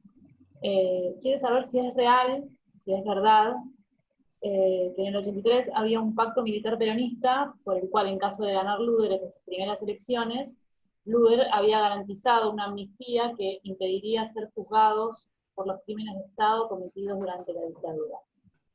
Esto es rigurosamente cierto, esto no es un pacto, esto lo dijo en la campaña Luder. Ellos luchaban por la amnistía. El peronismo planteó en la campaña electoral la amnistía. Lo mismo que sucedió en otros países, solamente en Argentina. Se hizo la CONADEP, solamente en Argentina se hizo el Nunca Más, solamente en Argentina se hizo el juicio de la Junta, y solamente en Argentina se lo metió preso.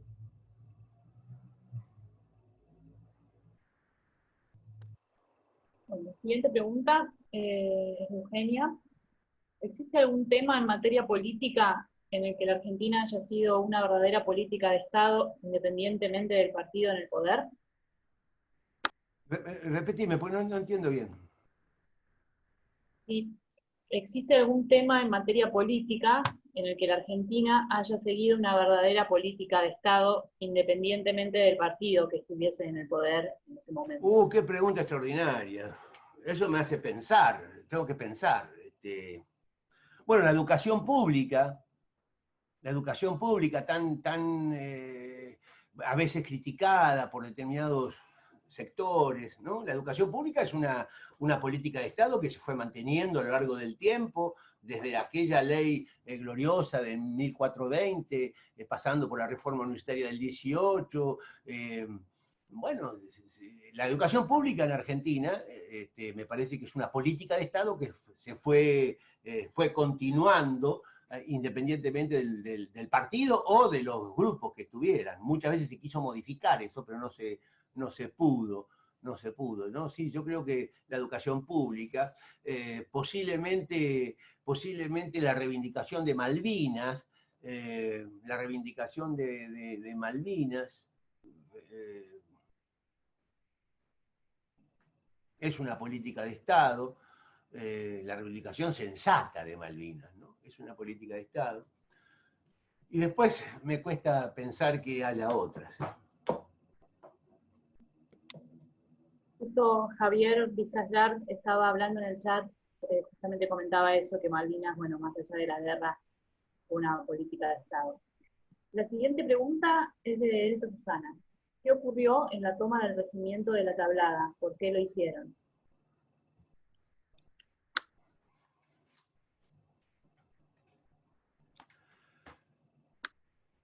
Eso, el trotskismo es un pensamiento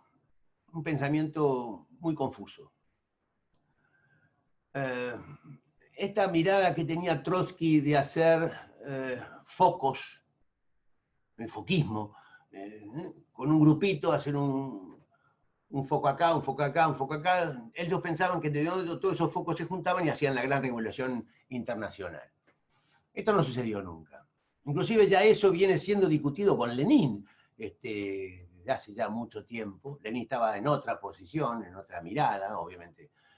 Los dos eran tipos muy intelectualmente muy importantes, tanto Lenin como Trotsky, pero no se llevaban bien porque no llegaban a las mismas conclusiones. Inclusive se oponían muchas veces a las distintas tácticas y estrategias relacionadas a la ideología. El trotskismo ideológicamente es muy complejo. Es muy complejo, tiene que ver con una mirada fanática de la historia, antojadiza, arbitraria tal vez, donde ellos ven condiciones objetivas para hacer un lío, para hacer una actividad o para hacer una revolución, donde el resto de los mortales no lo ven. Y ellos consideraban, Baños y demás, consideraron ahí en La Tablada que los militares iban a hacer un golpe de Estado. Iban a hacer un golpe de Estado y ellos dijeron que no querían golpe de Estado, entonces se les ocurrió asaltar un regimiento. Y terminó como terminó. Terminó con unos cuantos muertos, jóvenes muertos, mujeres muertos, personas que tenían toda una vida por delante, y era una cosa que no sucedió, o sea, no hubo golpe de Estado, fue terrible ese ataque al cuartel de La Tablada, anacrónico, fuera de contexto, en un momento democrático muy fuerte de la Argentina, con un criterio democrático muy fuerte de los ciudadanos. O sea que me parece que fue equivocada la ejecución, la planificación, y me parece que estaban un poco chiflados.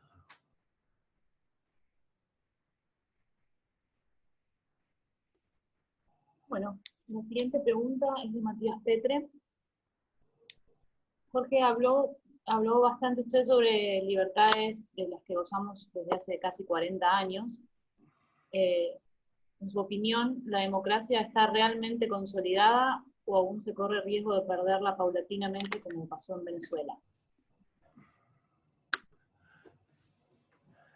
Yo creo que no hay ninguna posibilidad de que Argentina pueda girar hacia una situación como la de Venezuela. Primero, que los dirigentes argentinos, sean del partido que sean, no hay ninguno que se le ocurra ponerse un gorrero, con un sombrero con un pajarito y decir que él habla con el comandante Chávez muerto, porque el pajarito le habla. Me parece que ya eso es el colmo del ridículo, y me parece que la clase dirigente argentina está en un nivel bastante más depurado, más inteligente, más formado, que este presidente venezolano, que me parece, si no fuera por el daño que hace a su propio pueblo, diría que es cómico. No creo que haya ninguna posibilidad de que Argentina marche por ese camino, por ese sendero. Supongo que habrá jóvenes que les tienta el tema de la Revolución Cubana y que esa cosa romántica, no sé. Venezuela era una democracia consolidada cuando todos los demás países de América Latina tenían dictadura. Venezuela era un refugio secular de la dirigencia política socialdemócrata de América Latina.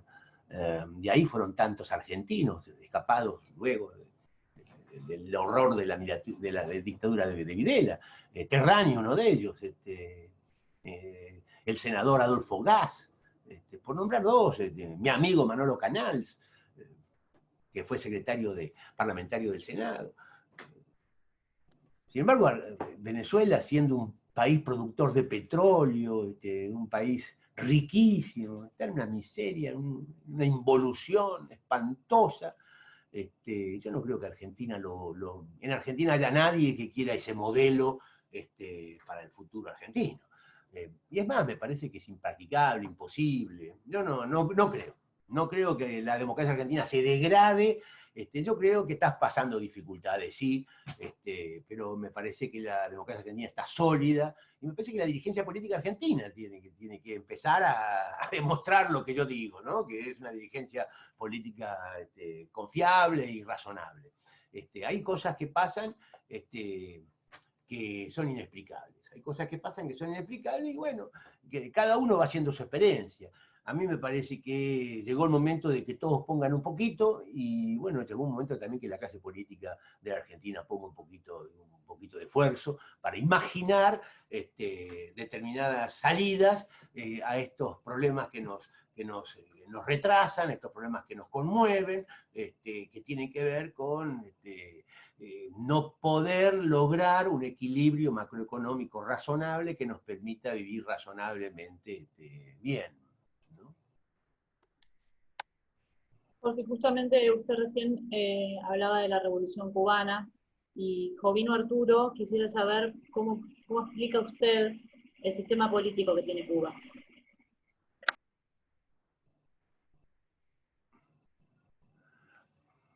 Cuba es una pequeña isla del Caribe, muchos de ustedes conocen, con playas bellísimas, con un pueblo festivo, alegre, bastante culto. Cuba fue una experiencia romántica que convulsionó el mundo, La Revolución Cubana fue algo impactante. La Revolución Cubana demostró que se podía derrotar la dictadura de Batista, que podía avanzar hacia un proyecto utópico, hacia un proyecto de grandes libertades, hacia un proyecto socialista, a pesar de tener a Estados Unidos tan cerca. Pero la Revolución Cubana también inventó un discurso, un relato, que lo fue alejando del mundo.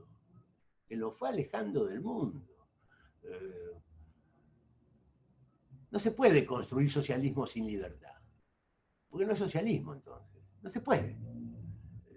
Sin libertad poder salir de la isla. sin libertad de tener internet, sin libertad poder ejercer libremente, elegir libremente qué querés estudiar o de qué querés trabajar. No sé, no sé qué libertad es esa o qué utopía es esa, porque me parece que bastante hizo Cuba con su isla, venciendo el analfabetismo, con temas de la salud, ahora está un poco retrasada en ese tema, pero con temas de la salud, con temas de la subsistencia, ¿no? Bastante hizo. Claro que tuvo que plegarse a la Unión Soviética, ¿no? Porque Fidel Castro no era marxista originalmente, ¿no? Ni venía de un sector social relacionado al marxismo. Él se hace por necesidad, por qué sé yo qué, se hace comunista. Y luego establece un acuerdo con la Unión Soviética. La Unión Soviética le costaba $2 millones diarios Cuba, para sostener a Cuba. Claro que era un emblema, una avanzada de la Unión Soviética. En el año 62 hubo el famoso problema de los misiles, ¿no? 62-63, que el mundo estuvo a punto de ir a una guerra por esos misiles atómicos que habían instalado los rusos, los soviéticos, en La Habana, en Cuba. Obviamente los tuvieron que desmantelar, pero ahí hubo una tirantez muy fuerte, y mostró Cuba su relación con la Unión Soviética. Pero Cuba es más un relato hoy, un relato romántico, es como la poesía de Celaya, ¿no? Un relato de una época. Está fuera de tiempo Cuba, está fuera de tiempo. Yo creo que Cuba en la próxima década va a ser un país muy próspero, relacionado al turismo con Estados Unidos. Y Fidel Castro va a ser un personaje extraordinario. ¿Quién no quisiera tener una foto con Fidel Castro o haber tenido un diálogo con Fidel Castro? ¿No? Un hombre que hablaba 6 horas seguidas en un discurso internacional. Claro, un personaje. Pero yo me parece que Cuba es un relato que está guardado en el corazón de muchos jóvenes y de muchos viejos como yo, que sienten cierto calorcito cuando hablo de Cuba y de la Revolución Cubana, pero también produjo hechos tremendos Cuba, ¿no? Cuba financió situaciones de guerrilla y de desestabilización en muchas partes del mundo. Bueno, ese yo. Eso. Bueno, Jorge, volviendo un poco al plano nacional, Eugenia Maíquez quiere saber acerca de la ley de medios, si usted podría contarle un poco sobre la estrategia y el fin detrás de la ley de medios y del campo, si se puede también, y también el significado que tuvieron ambas en la sociedad argentina. Esto preguntas en una, en realidad, pero bueno.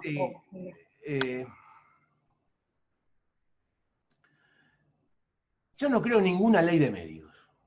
Yo creo en la libertad de expresión. Yo creo que las minorías tienen que estar representadas y que cada uno, dentro de un sistema de respeto y de común acuerdo, puede decir lo que piensa libremente. Yo no creo en leyes de medios. Yo no creo... Ahora, si un medio tiene mucho y otro tiene poco, qué sé yo, así es un poco el capitalismo, ¿no? No estoy de acuerdo en la concentración, de ninguna manera, pero es crear una ley que prohíba, que impida, que exija, ya perdemos libertad, ya perdemos mucho. Y yo no estoy de acuerdo. No estoy de acuerdo con la ley de medio. Una regulación, un acuerdo entre todos en un debate amplio, donde participen los representantes del pueblo, donde los grupos estén representados. Se puede lograr un equilibrio para que el león no se coma el ratón, pero ley de medio donde estipula qué se puede, qué no se puede, yo no estoy de acuerdo. Me parece que eso nos remonta a épocas pasadas y nos remonta a situaciones no muy queridas ni muy razonables para vivir en una sociedad moderna, una sociedad que tiene que ver con el siglo XXI, ¿no? Donde la libertad es un bien.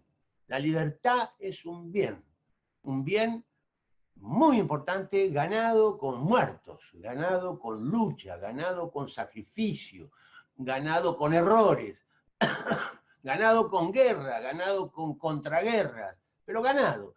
Creo que estamos en la época de la libertad, no del libertinaje ni de la locura, de la libertad. Y la libertad tiene que ver con el acuerdo social, acuerdo de todos, de las partes, ¿no? Con el acuerdo, con el diálogo, con el consenso. Donde hay disenso, dejémoslo de lado al disenso, dejémoslos en un stand-by y sigamos con los acuerdos y con los consensos en la época de crisis como la que estamos viviendo. Ahora, si nosotros al menor disenso hacemos un alboroto gigantesco, no vamos a avanzar nunca. Tenemos que ponernos de acuerdo los argentinos. Y ponernos de acuerdo significa que estemos informados. Y para estar informados se necesita libertad, libertad de prensa y libertad de pensamiento y libertad de expresión, y que cada uno se manifieste honestamente con el otro, diciendo lo que él piensa. Ahora, todo esto no puede transformarse en una situación por la cual haya ideologizamiento de la ley de medios, ¿no? La que se ensaña. Yo no estoy de acuerdo con eso, ni con esta ley, ni con la anterior ley, ni con ninguna ley de medios. No estoy de acuerdo. Yo no creo que hay que hacer leyes de medios. Yo creo que hay que buscar consensos. Consensos que tiene, así como el mercado busca algunos consensos, bueno, buscar algunos consensos políticos, razonables, para ver cómo ejercemos esa libertad, pero no limitar la libertad. Bueno, la siguiente pregunta es de Adrián Warden. ¿Cómo se explica que hoy el Procurador General del Tesoro viene a estar preso y fue condenado? ¿Qué ocurre que la política no aborda severamente estas situaciones? La vicepresidenta lo mismo, el caso Mena en la Subsecretaría de Justicia. ¿Qué ocurre que no pasa nada? ¿Cuál es su opinión? Mi opinión es que Montesquieu fue muy claro en dividir el poder porque su obsesión era luchar contra el poder absoluto de los monarcas absolutos, que decidían sobre bienes y vidas en forma arbitraria y caprichosa. Entonces su obsesión era luchar contra ese poder absoluto reunido en una sola mano o en muy pocas manos. De ahí vino la teoría de los tres poderes, la hipótesis de los tres poderes, que es ese extraordinario libro de Montesquieu, del espíritu de las leyes. El poder se divide en tres, para que no lo tenga uno solo o un grupito solo, en tres. El poder legislativo, el poder ejecutivo y el poder judicial, con diferentes actividades cada uno y todos controlándose entre sí. Acá hay un poder judicial que está en deuda con nosotros, con los argentinos. El poder judicial que tiene dificultades presupuestarias, pero también tiene dificultades de tipo de penetración ideológica y de conceptos que no sé, me parece que está en deuda. Y en consecuencia, yo creo que si hay condenados, no pueden ejercer la función pública, en ningún área de la función pública. Pero bueno, la justicia es la que determina esas cosas. Habrá que avanzar sobre el tema. Yo creo que hay en el tema de la justicia en Argentina, hay importantísimos abogados y letrados y magistrados maravillosos. Conozco unos cuantos, gente de honor, gente intelectualmente impecable. Y hay otros que son bastante improvisados que los metió la política. Bueno, qué sé yo, habrá que la ciudadanía va a tener que tomar conciencia de ese flagelo, de ese problema que hay, esa permisividad que hay para algunas cosas, y exigir, y empezar a exigir que la corrupción es un hecho importante para nosotros, ¿no? Que vuelve a ser un hecho importante para nosotros, que no queremos corrupción, que no queremos, qué sé yo, pero no se solucionan de un día para otro esas cosas. Yo no estoy de acuerdo con que si están condenados por la justicia pueden ocupar un cargo de cualquier cosa, no pueden. Obviamente, el sentido común, elemental, de la política hace presuponer esto, pero pasa, sí, pasa.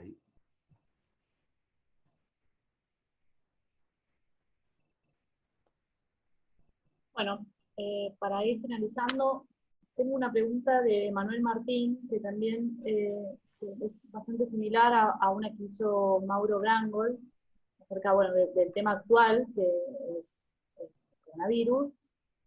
¿Cómo cree que afectará el post-pandemia respecto a los estados democráticos y a los mercados capitalistas de los países? Esta pandemia nos sorprendió a nosotros y a todo el resto del mundo. Nos sorprendió. Nos sorprendió. Es un hecho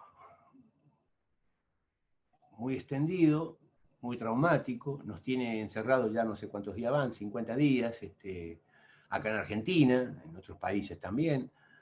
En consecuencia, la pandemia tiene un efecto, al menos un efecto en estado anímico, un efecto de deterioro de la actividad económica notable, en el caso nuestro, la ya deteriorada actividad económica, o sea que un efecto doble ahí,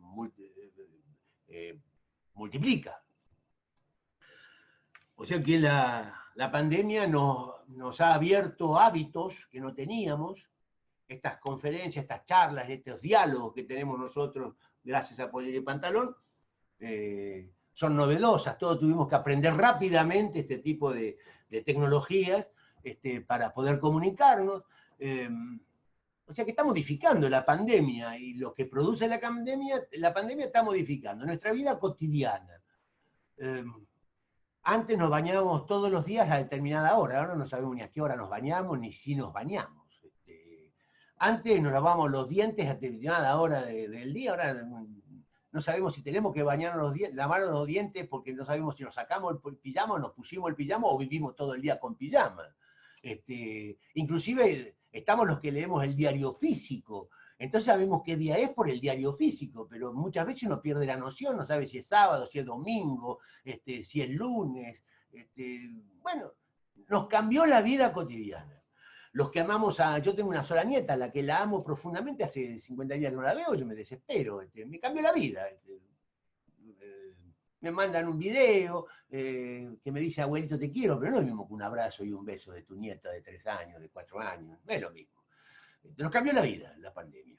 Entonces, así como nos cambió la vida individual, la cotidianidad, también afecta a la sociedad en su conjunto, independientemente de que hay mucha gente que está padeciendo, porque tiene muertos, dentro de sus amistades, dentro de su familia, tiene muertos. Y en consecuencia hay que agregarle esto que está padeciendo la muerte de un familiar, de un amigo íntimo, producto de la pandemia. Pero hay otra gente que no tiene medios, que no está en un departamento confortable, una casita confortable, sino que está en situación precaria. Y no es lo mismo. Estos cambios de hábitos, cuando uno está en un departamento razonable, confortable, de Belgrano, de Villa Urquiza, a cuando uno está en una barriada humilde, con casas precarias. Ahora viene el invierno. Ahora viene el invierno, o sea que todo esto puede, o no, no sé, agravarse, ¿no? Porque el frío no es el mismo frío cuando uno tiene calefacción central o losa radiante a cuando tiene una estufa de queroseno en un ambiente con techo de chapa. Entonces nos cambió la vida social, cambió los hábitos. Ahora los maridos son los que lavan los platos, eso me parece muy justo y razonable. No es mi caso que lo lavé toda mi vida, pero me cuentan mis amigos, los maridos lavan los platos, nuestras esposas andan con el lavarropa, yo casi me desmayo cuando vi esa situación. O sea, nos cambió la vida, nos cambió bastante radicalmente la vida. ¿Qué va a pasar? No tengo yo respuesta, no soy profeta, ni mucho menos. Lo que yo sí creo que esta pandemia nos va a enseñar, nos tiene que enseñar. Son lecciones. Lecciones que nos da la naturaleza. Nos da la existencia. Son lecciones. Y tenemos que aprender. Tenemos que aprender a cuidarnos, aprender a cuidar al otro, a querer al otro, a tratar de buscar un equilibrio, a tratar de cuidar la naturaleza, tratar de cuidar el agua potable, tratar de cuidar el sistema sanitario, tratar de cuidar los bosques, tratar de cuidar la naturaleza. La venimos depredando, la venimos castigando.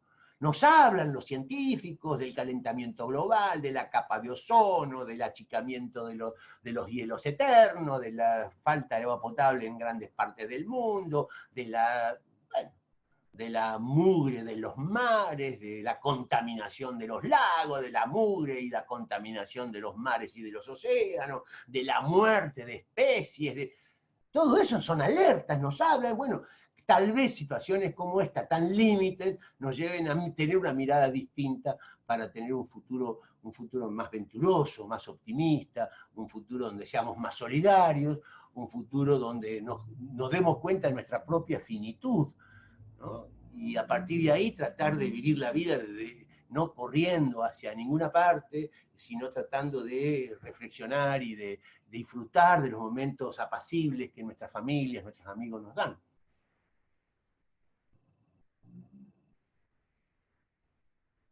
Bueno, Gustavo Timinsky la pandemia, dice que la pandemia le está pegando ya más duro a las clases más pobres en Argentina. ¿No modificará esto el mapa político? No, creo que no. Creo que el mapa político en Argentina hoy gobierna, de alguna manera, el sector político que aspira a defender a los más pobres.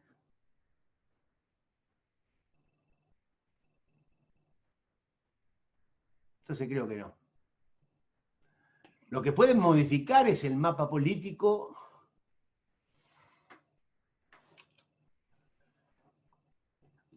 el deterioro económico, que lo sufren los más pobres.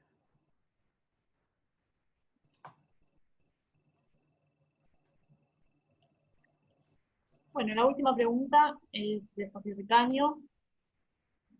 Si pudiera tener una charla hoy con el presidente Alfonsín, dentro de su gestión, ¿qué cosa cambiaría? ¿Qué no hubiera hecho? ¿Qué cosa aún con el diario del lunes volvería a hacer? ¿Con el presidente Alfonsín? Sí.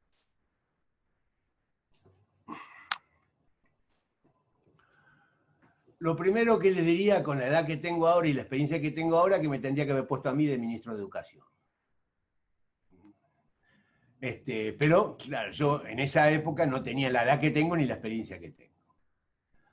Independientemente de este chiste,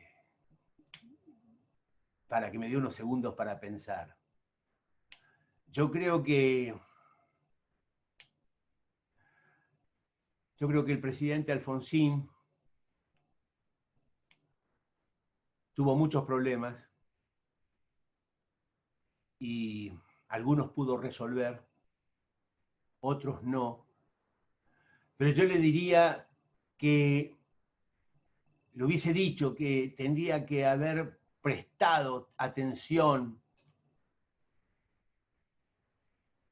a los temas macroeconómicos fundamentalmente, aunque él prestó atención y juntó economistas importantes, pero creo que tendría que haber logrado un equilibrio diferente en temas macroeconómicos.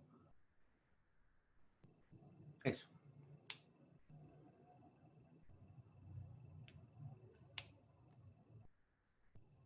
Era muy difícil asesorarlo políticamente a Alfonsín, porque Alfonsín era un hombre de avanzada, un hombre brillante, un hombre de lectura permanente, estaba al tanto de todos los autores que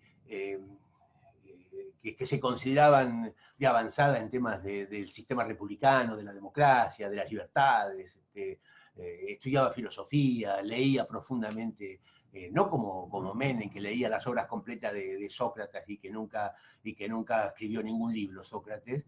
Sócrates se conoció de su existencia porque Platón escribió sobre Sócrates, y Menem leía las obras completas, ni siquiera tuvo la prudencia de decir que leyó un libro, no, las obras completas.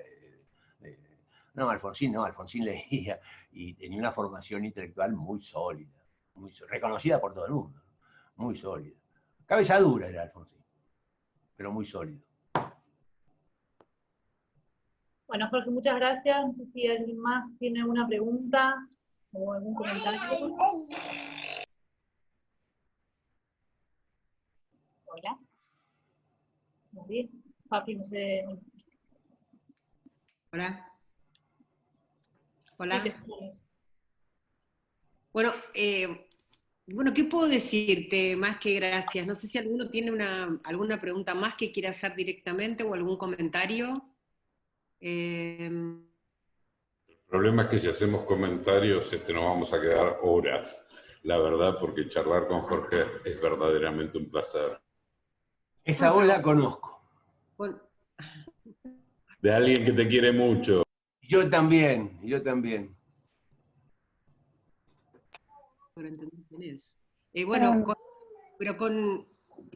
con libertad, me imagino que pueden hacer uso del tiempo de Jorge y del resto en la medida en que él lo acepte, ¿no? Si me permitís, yo sí quisiera tirar un tema que es vinculado con la reforma de la Constitución del año 94 y el rol que tuvo el radicalismo con la inserción del Consejo de la Magistratura. Me gustaría saber cómo Jorge evalúa la introducción de ese instituto en la Constitución actualmente.